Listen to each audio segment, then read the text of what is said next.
Baik, selamat malam. Salam sejahtera untuk kita semua. Adil Katalino, Bacuramin Kasaruga, Basengat Kajubata. Malam hari ini saya akan mempresentasikan soal ujian tengah semester tahun ajaran 2019-2020. Mata kuliah Manajemen Operasi 2 dengan dosen pengampu Bapak Adi Mursalin, SE, MM, CPHCM, CHR, MP. Perkenalkan, nama saya Pascalis Ricardus, NIM 191041703, kelas E3 Konversi, jurusan Manajemen, Fakultas Ekonomi, Universitas Pancabakti Pontianak. Dalam presentasi kali ini dibagi menjadi beberapa bagian. Baik, yang pertama saya akan menjelaskan bagian A, apa yang dimaksud dengan analisis lingkungan bisnis. Analisis lingkungan bisnis adalah suatu analisis untuk mencoba mengidentifikasi peluang atau opportunities bisnis yang perlu dengan segera mendapat tanggapan dan perhatian eksekutif, dan di saat yang sama diarahkan untuk mengetahui ancaman threat bisnis yang perlu mendapat antisipasi. Soal kedua, coba saudara gambarkan model analisis lingkungan bisnis dan jelaskan maksud dari gambar tersebut.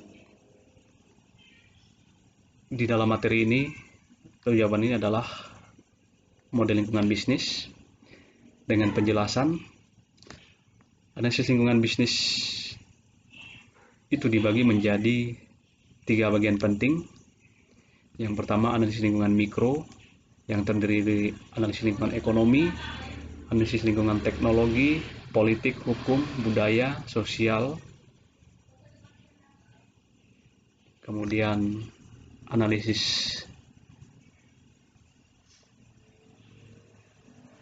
pendekatan analisis industri yang terdiri dari pendekatan struktural,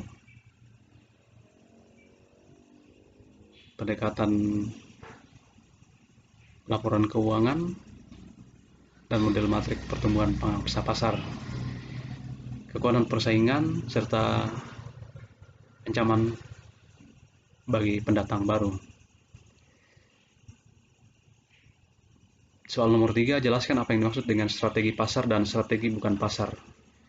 Strategi pasar adalah strategi yang digunakan untuk perusahaan produsen barang atau jasa secara berkesinambungan untuk memenangkan persaingan pasar secara berkesinambungan.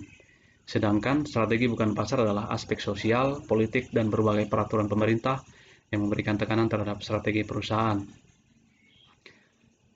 Soal bagian 2, bagian B, apa yang menjadi isu dari berita di atas? Yang menjadi isu dari berita di atas yaitu melonjaknya harga bawang merah di pasar. Lalu siapakah pihak-pihak yang berkepentingan terhadap isu tersebut? Dan apa kepentingan mereka terhadap isu ini?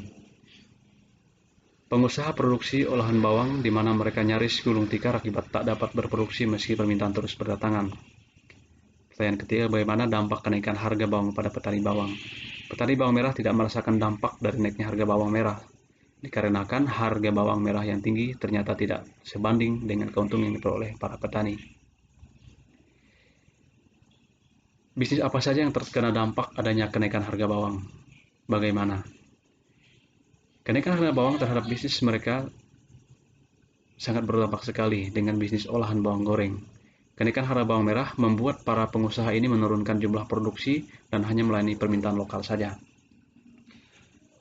Pertanyaan nomor 5, apa yang saudara akan lakukan jika saudara mempunyai posisi sebagai petani bawang merah, pemerintah, konsumen, DPR, manajer, atau pengusaha rumah tangga?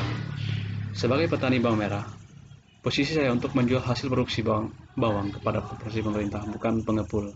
Ini akan mengurangi dampak permainan harga yang ada di pasar. Di posisi pemerintah, yang akan saya lakukan yaitu menurunkan biaya sarana produksi pertanian untuk jangka panjang. Pemerintah perlu menghentikan impor pangan pada produksi bawang. Sebagai konsumen, saya akan berprinsip membeli seperlunya sesuai kebutuhan keluarga atau yang digunakan untuk bumbu masakan. Sebagai DPR atau legislatif, saya akan berpedoman dengan penerbitan undang-undang mengenai ekspor dan impor bawang merah dan bawang wajib ditinjau ulang. Sebagai manajer perusahaan, saya akan berpedoman mengurangi produksi yang berkaitan dengan bahan dasar bawang. Apabila ini tidak dilakukan, maka akan berbahaya bagi kelangsungan perusahaan. Sebagai pengusaha rumah makan, saya akan berprinsip mengurangi produksi yang berkaitan dengan bahan dasar bawang. Apabila ini tidak dilakukan, maka akan berbahaya bagi kelangsungan perusahaan. Soal kasus. Soal pertama, apa yang menjadi isu dari berita di atas? Jajanan sekolah yang mengandung zat pewarna dan pemanis buatan. Siapakah pihak-pihak yang berkepentingan terhadap isu tersebut dan apa kepentingan mereka terhadap isu ini? Penjual jajanan yang ada di sekolah, di mana mereka banyak menggunakan pemanis buatan untuk makanan dan minuman yang mereka jual karena harga gula mahal. Dampaknya bagi anak-anak sekolah di mana mereka biasa membeli makanan dan minuman yang dijual oleh penjual jajanan tersebut. Pihak sekolah di mana mereka tidak ingin anak didik mereka makan jajanan sembarangan yang tidak sehat. Dinas Kesehatan, di mana mereka akan menguji makanan dan minuman tersebut apakah layak atau tidak untuk digunakan. 3. Bisnis apa saja yang terkena dampak adanya isu tersebut? Bagaimana isu ini berpengaruh terhadap bisnis mereka tersebut? Bisnis penjualan makanan dan minuman, isu sangat berpengaruh terhadap bisnis mereka karena mereka akan dipantau oleh pihak sekolah, sehingga tidak dapat lagi menggunakan pemanis buatan dalam makanan dan minuman, di mana mereka akan mengalami keuntungan yang sedikit karena harus memakan gula sebagai pemanis alami yang lebih mahal harganya. Apa yang saudara akan lakukan jika saudara mempunyai posisi sebagai pengusaha, pemerintah, konsumen, DPR, manajer perusahaan, BPOM, kepolisian, dan pengadilan? Sebagai pengusaha yang menjual makanan, saya akan membuat makanan dan minuman yang akan dijual dengan bahan-bahan yang alami, tidak memakai pemanis buatan, borak, dan lain-lain. Walaupun hasilnya tidak terlalu banyak, tetapi makanan yang saya jual menyehatkan anak-anak tersebut. Sebagai pemerintah, saya akan mengawasi pengadaan barang dan pemasaran sampai ke tingkat konsumen. Sebagai konsumen, lebih hati-hati menjaga anak saya agar tidak jajan sembarangan dengan cara memberikan bekal makanan dan minuman yang dibawa dari rumah untuk makan di sekolah. Sebagai DPR, saya akan lebih memperhatikan bahan-bahan yang akan dipakai untuk membuat makanan dan minuman tersebut dengan menggunakan bahan-bahan yang alami. Sebagai manajer perusahaan, saya akan lebih memperhatikan bahan-bahan yang akan dipakai untuk membuat makanan dan minuman tersebut dengan menggunakan bahan-bahan yang alami. Sebagai BPOM, saya akan mengambil sedikit sampel makanan untuk teliti lebih lanjut, agar dapat mengetahui bahan-bahan apa yang digunakan untuk membuat makanan dan minuman tersebut, apakah berbahaya atau tidak untuk dikonsumsi. Sebagai kepolisian, saya akan menertibkan penjual makanan yang tidak memenuhi aturan yang berlaku. Sebagai pengadilan, saya akan memberikan sanksi administratif kepada pengusaha yang tidak memenuhi aturan yang berlaku. Soal nomor 4. Sebutkan dan jelaskan lingkungan yang harus diperhatikan oleh perusahaan dalam menjalankan bisnis. 1. Lingkungan internal, yaitu sumber daya manusia dan fisik yang mempengaruhi kinerja bisnis secara langsung. Lingkungan ini terdiri atas karyawan, manajemen, modal, peralatan fisik, dana mesin gedung, dan informasi. Sementara lingkungan eksternalnya terdiri dari lingkungan khusus dan lingkungan umum. Lingkungan khusus itu adalah bagian dari lingkungan yang secara langsung relevan terhadap pencapaian tujuan organisasi. Lingkungan khusus meliputi orang-orang yang mempunyai kepentingan dalam organisasi, stakeholder, seperti konsumen, pemasok, pesaing, dan kreditor. Lingkungan umum meliputi berbagai faktor, antara lain kondisi ekonomi, politik, hukum, sosial budaya, demografi, teknologi, dan kondisi global yang mungkin mempengaruhi organisasi. Perubahan lingkungan umum yang mungkin mempengaruhi organisasi biasanya tidak mempunyai dampak sebesar perubahan lingkungan khusus. Namun demikian, manajer harus memperhatikan ketika merencanakan, mengorganisasikan, mengarahkan, serta mengendalikan aktivitas organisasi bisnis. Apa yang saudara ketahui tentang lingkungan kontekstual atau umum, lingkungan industri, remote environment, lingkungan operasional, dan berikan contoh terhadap penjelasan saudara tersebut. Lingkungan kontekstual atau umum adalah lingkungan umum meliputi beberapa faktor, antara lain kondisi ekonomi, politik dan hukum, sosial, budaya, demografi, teknologi, dan kondisi global yang mungkin mempengaruhi organisasi.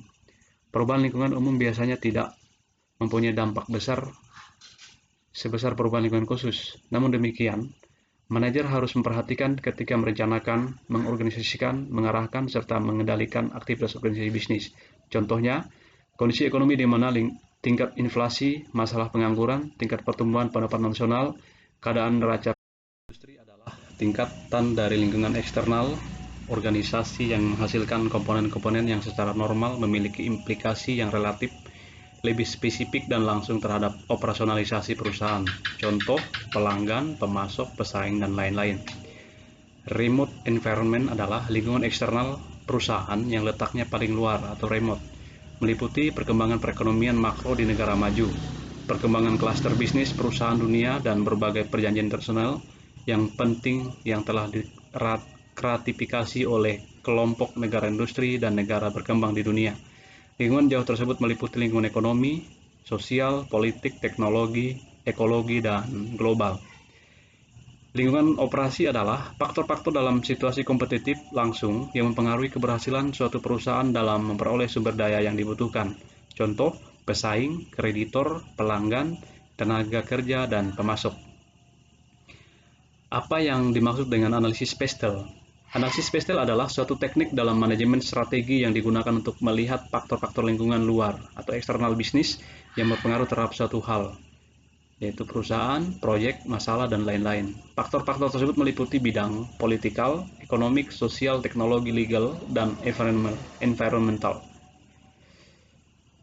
Faktor politik meliputi hukum yang berlaku, kebijakan pemerintah, dan aturan formal atau informal di lingkungan perusahaan. Contoh, kebijakan pajak dan peraturan daerah. Faktor ekonomi meliputi semua faktor yang mempengaruhi daya beli dari customer dan mempengaruhi iklim berbisnis suatu perusahaan. Contoh, standar nilai tukar, suku bunga, dan pertumbuhan ekonomi.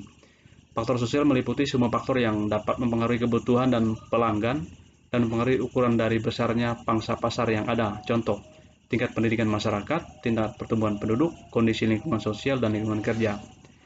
Faktor teknologi meliputi semua hal yang dapat membantu dalam menghadapi tantangan bisnis dan mendukung efisiensi proses bisnis perusahaan.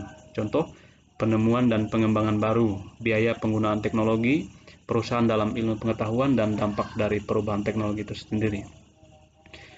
Faktor legal meliputi pengaruh hukum seperti perubahan undang-undang yang ada atau yang akan datang. Contoh, undang-undang kesehatan dan keselamatan, arahan pekerjaan, hak asasi manusia, tata kelola perusahaan, dan tanggung jawab lingkungan. Faktor lingkungan dapat digunakan ketika melakukan perencanaan strategi atau mencoba mempengaruhi. Soal berkenaan dengan video. Setelah menonton link video YouTube yang diberikan dalam tugas ini, ada beberapa kesimpulan dari pertanyaan-pertanyaan yang akan kami jawab. Judul video yang kami tonton adalah mengenai CSR, yaitu Corporate Social Responsibility. Yang menjadi pembicara dalam video ini adalah Bapak Ujang Rusdianto. Yang dijelaskan dalam video kali ini yaitu mengenai Corporate Social Responsibility atau CSR atau tanggung jawab sosial yang meliputi sebuah kegiatan perusahaan untuk meningkatkan masyarakat sebagai bentuk tanggung jawab dan kepeduliannya. Kegiatan CSR ini dapat berupa penyumbang uang untuk kegiatan kemasyarakat, membentuk yayasan, dan memberikan bantuan. Dampak positif dari tanggung jawab CSR adalah meningkatkan kesejahteraan masyarakat, memperbaiki citra perusahaan. Serta dampak negatifnya, rawan disalahgunakan dan dikorupsi. Kedua, menimbulkan konflik kepentingan di masyarakat. Setelah menonton video tersebut, banyak hal yang saya ketahui, yaitu mengenai CSR, perusahaan mempunyai kewajiban yang begitu besar terhadap lingkungan sekitarnya, terutama masyarakat sekitarnya dengan menggunakan dana CSR. Perusahaan mencoba membagi kepada masyarakat sebagai pencitraan dan memaksimalkan sebagai donasi bagi masyarakat. Pembangunan berkelanjutan, perusahaan berkomitmen untuk mengoptimalisasi dampak positif, meminimalisir terjadinya dampak negatif yang timbul dari aktivitas praktik bisnis mereka.